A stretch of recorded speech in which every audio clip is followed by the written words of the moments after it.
श्री स्वामी समर्थ. आजपासून आपण श्री स्वामी समर्थ महाराजांची नित्यसेवा करणार आहे. तर ज्यांना ज्यांना नित्यसेवा कशी करायची याबद्दल काही माहिती हवी असेल तर त्यांनी चॅनलला लाईक, शेअर अँड सबस्क्राईब करा आणि कॉमेंटमध्ये सांगा की तुम्हाला काय माहिती सांगायची आहे. तर आजपासून आपण दररोज स्वामींची नित्यसेवा म्हणजे कशी करायची व कोणी काय करायचं व कोणत्या सेवेमुळं काय फळ मिळते, तारक मंत्राच्या जप केल्यामुळं काय होतं, श्री स्वामी समर्थ महाराजांचा जप कसा करायचा, नित्यसेवेमध्ये स्वामींची काय सेवा करायची व स्वामींना स्नान घालायचे, अभिषेक करायचा आणि स्वामींना नैवेद्य कोणता द्यायचा, की स्वामींचे कोणते पारायण करायचे, नित्यसेवामध्ये काय वाचायचे, सारामृत वाचायचे की काय, तर सर्व माहिती आपण पाहणार आहेत. तर नित्यसेवेमध्ये आपल्याला श्री स्वामी समर्थ महाराजांचे स्नान घालून पाण्याने अभिषेक करू शकता किंवा तुम्ही पंचामृताने अभिषेक करू शकता.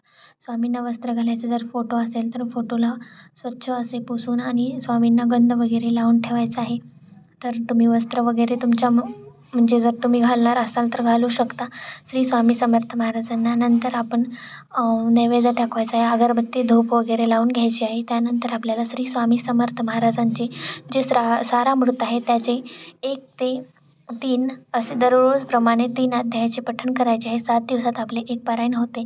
याप्रमाणे केल्यावर व स्वामी समर्थ महाराजांचे आपल्याला श्री स्वामी समर्थ, श्री स्वामी समर्थ या पद्धतीने माळ जप करायचा आहे. नंतर तारक मंत्राचे पठण करायचे आहे. तारक मंत्राचे पठण करताना आपल्या हातामध्ये एक पेला घ्यायचा आहे, पेल्यामध्ये पाणी ठेवायचं आहे आणि पाण्यामध्ये आपल्याला एक बोट घालायचं आहे उजव्या हाताचे आणि श्री स्वामी समर्थ महाराजाचे तारक मंत्राचे पठण करायचे आहे. ते पाणी घरात सर्वांना प्यायला द्यायचे आहे आणि उरलेले पाणी घरामध्ये शिंपडायचे आहे.